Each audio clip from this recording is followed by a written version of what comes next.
Assalamualaikum warahmatullahi wabarakatuh. Kami dari kelompok 3 di sini kami akan mempresentasikan terkait, eee, bagaimana, penerapan zahir pada UMKM seniman barbershop. Baik, sebelum itu izinkan, saya memperkenalkan anggota kelompok kami. Yang pertama ada Ariska Awal Nurani dengan NPM akhir 101, yang kedua ada Narinda Hanif Rosafanti dengan NPM akhir 116, kemudian juga ada Rizky Amalia dengan NPM akhir 161, dan dengan saya sendiri Retna Dewi Sasmita dengan NPM akhir 165. Baik, saya akan menjelaskan terlebih dahulu, latar belakang dari UMKM, di sini. Jadi, nama UMKM dari, yang kami kunjungi yaitu adalah Seniman Barbershop. Ini sudah berdiri sejak tahun 2023, beralamat di Jalan Rukut Madya nomor 29 Medokan Ayu, Kecamatan Rungkut, Surabaya. Dan UMKM ini sendiri itu dikelola oleh 3 orang karyawan dan masih ketika kami ke sana, kami masih melihat bahwa sistem pencatatan di UMKM tersebut itu masih dilakukan secara manual, jadi masih menggunakan buku. Selanjutnya ada daftar customer pelanggan. Itu yang pertama ada pelanggan umum. Biasanya masyarakat sekitar Jalan Rukut Madya atau enggak ada mahasiswa UPN juga. Kemudian pembayaran dilakukan melalui tunai dan QRIS. Itu langsung masuk ke rekening pemilik atau barber boss. Kemudian yang ketiga rata-rata pelanggan per hari itu ada kurang lebih 25 orang berdasarkan jumlah potong rambut harian. Nah, daftar supplier pemasoknya itu ada peralatan cukur seperti mesin cukur, gunting, sisir, pisau cukur, dan capai potong rambut dibeli dari toko peralatan barbershop atau marketplace seperti Tokopedia sama Shopee. Kemudian produk perawatan rambut seperti pomade, hair tonic, wax, gel, shampoo, dan conditioner itu didapat dari distributor produk rambut seperti Makarizo, Gatsby, atau Spin Pen Supply. Itu biasanya ada sales-sales yang mengunjungi kami untuk menawarkan produk tersebut. Kemudian daftar pelanggannya ada yang peralatannya ada yang pertama pasti kursi cukur, mesin cukur, gunting rambut, sisir, kaca besar, alat sterilisasi, sapu, dan alat kebersihan. Selanjutnya adalah visi misi usaha barbershop. Nah, visi dari UMKM tersebut adalah menjadi barbershop pilihan utama yang menghadirkan pengalaman potong rambut modern, nyaman, dan berkualitas tinggi bagi semua kalangan. Untuk misinya adalah memberikan pelayanan terbaik dengan hasil potongan rambut yang rapi, trendy, dan sesuai dengan keinginan pelanggan. Yang kedua, menjaga kebersihan, kenyamanan, dan suasana santai di setiap kunjungan pelanggan. Dan yang terakhir, yang ketiga adalah menggunakan produk perawatan rambut yang aman dan berkualitas tinggi. Lalu selanjutnya ada daftar persediaan UMKM barbershop ini. Yang pertama ada peralatan potong rambut. Itu ada gunting rambut, gunting penipis, clipper atau alat cukur elektrik, lalu ada trimmer, pisau cukur atau silet, lalu ada sisir berbagai ukuran, lalu ada cape atau barber cape, itu celemek potong rambut, lalu ada semprotan air. Dan produk perawatan rambut lainnya ada pomade, gel rambut, hairspray, minyak rambut, shampoo dan conditioner. Habis itu serum atau tonik rambut. Selanjutnya akan dijelaskan oleh rekan saya. Selanjutnya ada hasil wawancara sistem pencatatan keuangan. Barbershop ini tuh sudah melakukan pencatatan keuangan sederhana, namun belum menggunakan sistem akuntansi formal. Nah, pencatatan itu dilakukan dengan cara mencatat sisa hasil transaksi harian, baik dilakukan melalui QRIS maupun tunai.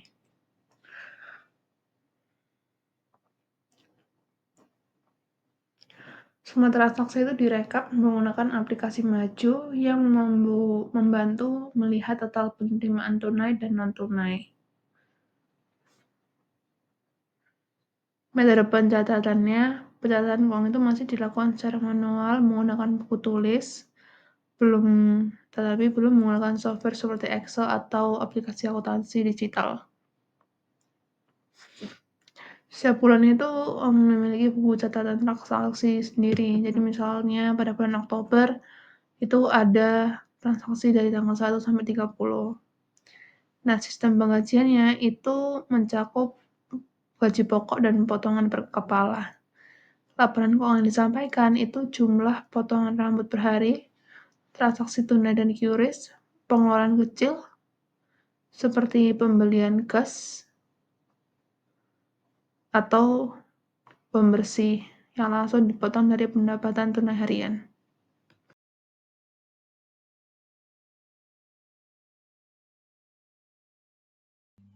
Baik, selanjutnya ada transaksi keuangan seniman barbershop ini pada bulan Agustus. Nah, ini ada kas keluar dan ada kas masuk.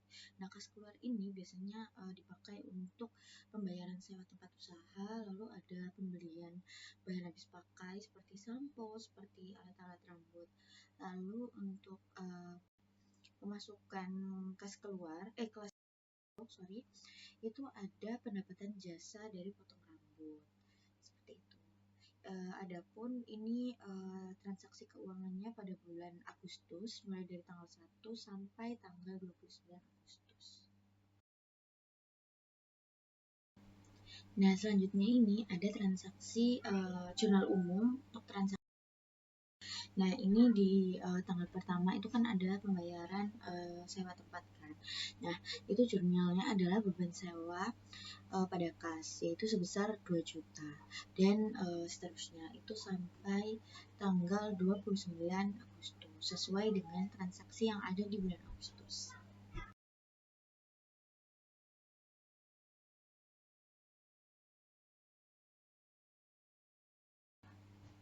Baik, setelah transaksi-transaksi bulan Agustus ini dimasukkan mulai dari tanggal 1 sampai tanggal pada zahir, ini mendapatkan laba rugi pada bulan Agustus pendapatannya sebesar 12.940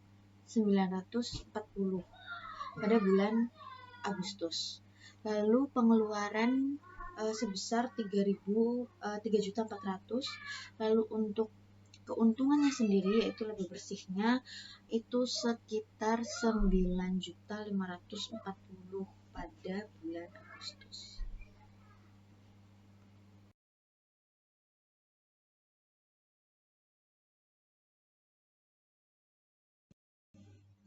Lalu untuk neracanya juga pada bulan Agustus ini balance sejumlah 9.540.000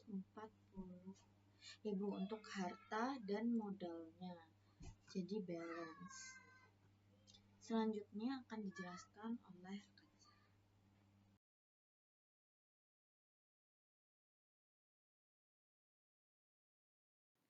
Berikut adalah list transaksi bulan September.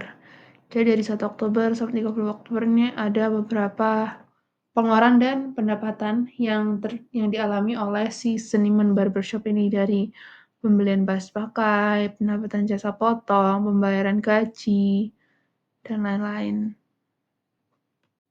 Nah, dari total transaksi tersebut, itu kita menjurnal transaksi tersebut. Dari tadi itu karena ada pembelian kan. Nah, pembelian itu di jurnal perlengkapan pada kas sebesar 600.000. Jadi kita menjurnal umum, mengentry jurnalnya. Juga ada kas pada pendapatan jasa kalau misalnya kita udah mendapatkan pendapatan per harinya. Seperti itu. Kalau misalnya pembelian perlengkapan ya berarti perlengkapannya di debit, kasnya di kredit sebesar nominal yang dikeluarkan. Nah, di sini saat kita ada transaksi per bulannya, kita kan dapat pendapatan dan pengeluaran. Nah, di sini kita akan memasukkan di zahir dan mendapatkan hasil laba ruginya. Di sini kelihatan kalau misalnya laba ya, karena pendapatannya lebih besar daripada pengeluaran. Nah, di sini dapat keuntungan nih. Keuntungannya 7.750 pada bulan September. Lalu di sini ada neracanya. Di sini terlihat yang tadi untung tadi modal itu tadi yang untungnya 7.750 itu akhirnya dimasukkan ke modal. Maksudnya balance lah. Jadi kan nah, hartanya itu sendiri dari kas itu sebesar 7.000 dan 750-nya itu dari harta lain. Baik, selanjutnya di sini adalah, list transaksi yang kami dapatkan, dari UMKM, untuk bulan Oktober.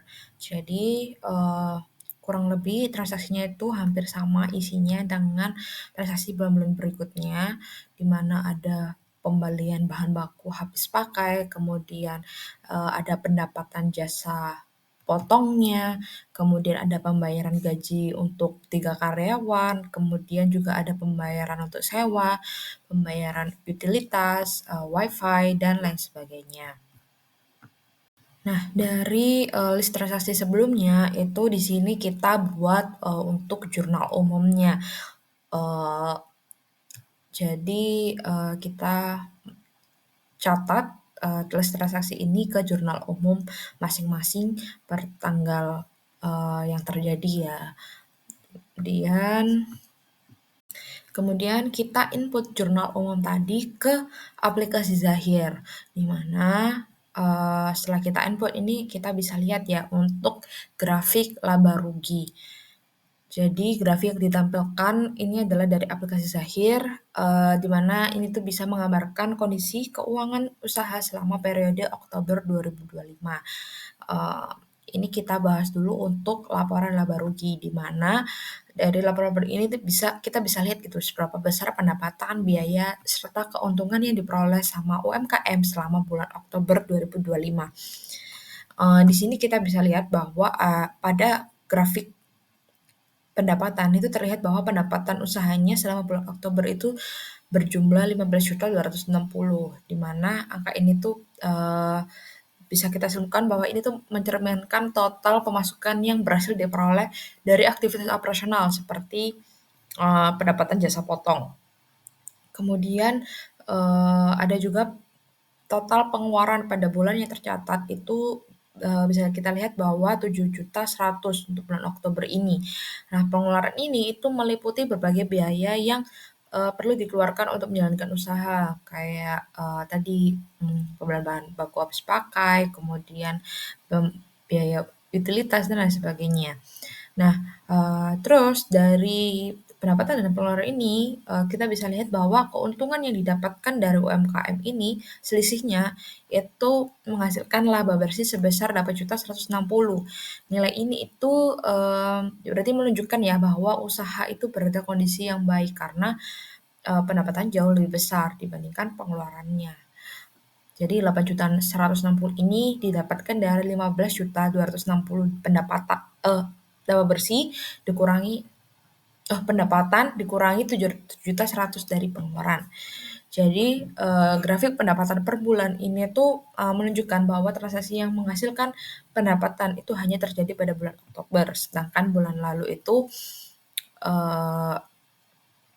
beda sendiri gitu.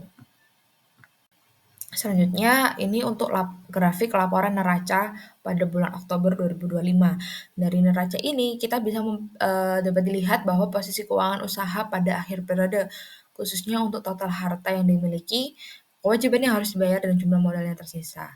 Total harta yang tercatat pada neraca ini itu 8.160, yaitu kas yang didapat dari penjualan jasa. Kemudian ada kewajiban ini kita nol karena kita nggak tahu ya kewajiban atau utang yang dimiliki dari UMKM tersebut. Kemudian juga ada modal. Nah, modal ini tuh juga tercatat 8.160 sama dengan nilai harta karena kita anggap asumsikan sama dengan harta karena kita tidak tahu kewajiban yang dimiliki oleh pihak UMKM-nya. Kemudian ada grafik kas. Grafik kas ini tuh menunjukkan yakni kas masuknya tuh 7.510 dan beban bahan bakunya 690. Jadi grafik ini tuh menggambarkan aliran kas itu masuk dan pengeluaran yang utama selama bulan tersebut. Jadi dapat disimpulkan bahwa dari laporan baru tadi dan neraca ini itu usaha berada dalam masih ada untung ya dengan nilai bersih sebesar 8.160 di bulan Oktober. Nah, untuk kewajiban sendiri ini kita masih belum tahu Kemudian, seluruh dari 8.160.000 ini, kita asumsikan bahwa itu sudah bersih, tidak ada kewajiban yang harus dibayarkan. Baik, sekian presentasi dari kelompok kami.